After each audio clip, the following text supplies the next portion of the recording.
پھر اس کے بعد یہ سر امام حسین کا دمشق لایا گیا جو ملک شام کی راجدھانی ہے۔ دمشق میں یزید کا تخت خلافت تھا، وہاں پہلے ہی سے لوگوں میں اعلان ہو گیا تھا کہ کربلا میں جو جنگ ہوئی اس میں لٹا ہوا قافلہ آ رہا ہے،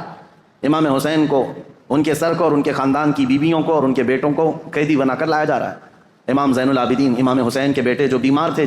کربلا میں، وہ جنگ میں میدان میں نہیں اترے، بیماری کی عالم میں ویسی رہے، اور وہ بھی چل کر کے دمشق پہنچے۔ وہاں پر بتایا گیا ہے دمشق شہر میں تاشے بج رہے تھے، ڈھول بج رہے تھے، باجے بج رہے تھے، امام حسین کا سر آ رہا ہے تو ایک جلوس کی شکل تھی، لوگ اپنی اپنی برآمدوں میں آ کر چھتوں پر کھڑے ہو کر دیکھ رہے تھے کہ یہ جلوس آ رہا ہے۔ اس عجیب حال ہے کہ شاعر نے بہت اچھے انداز میں کہا ہے کہ عجیب امت ہے، قتل کیا شبیر کا وہ بھی نعرے تکبیر کے ساتھ، یعنی ایک طرف اللہ اکبر کہنے والے ہی ہیں اور اسی رب ذوالجلال کے سب سے پیارے محبوب صلی اللہ علیہ وسلم کے نواسے کا قتل کر رہی ہے امت، اور پھر اس کے بعد اس کو گھما بھی رہی ہے۔ جب لایا گیا دمشق تو یہ حالات تھے کہ باجے بج رہے ہیں، ڈھول بج رہے ہیں، تاشے بج رہے ہیں، اور یزید کے دربار میں یہ لٹا ہوا قافلہ جب پہنچا تو یزید نے مگرمچھ کے آنسو بہائے اور کہا حسین اگر تم بغاوت نہ کرتے تو یہ حالات نہ ہوتے، اور اگر میرے سامنے آ جاتے تو میں قتل کا حکم نہیں دیتا۔ یہ سب حالات لکھے ہوئے ہیں، لیکن میرے عزیزو ایک بات ہے میں یہاں پر کلیئر کر دیتا ہوں، بعض ایسے لوگ ہیں جو تحقیقات کی بنیاد پر یہ کہتے ہیں کہ یزید تو افسوس کر رہا تھا امام حسین کے قتل پر، وہ راضی نہیں تھا۔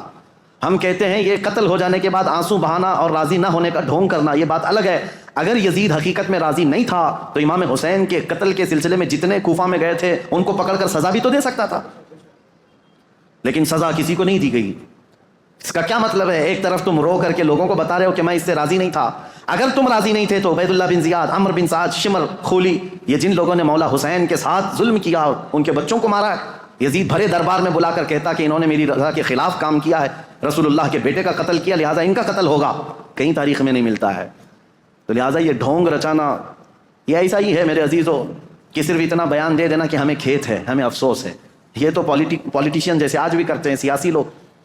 قتل ہو جائے پورا کا پورا گاؤں جل جائے، اس کے بعد تم ایک اسٹیٹمنٹ دے دو کہ ہمیں کھیت ہے، ہمیں افسوس ہے اس بات کا، تو کیا اتنا کہہ دینے سے ساری چیزیں ختم ہو جائیں گی؟ اسی لیے میں نے تقریر کی شروع میں ہی کہا لمحے نے خطا کی صدیوں نے سزا پائی،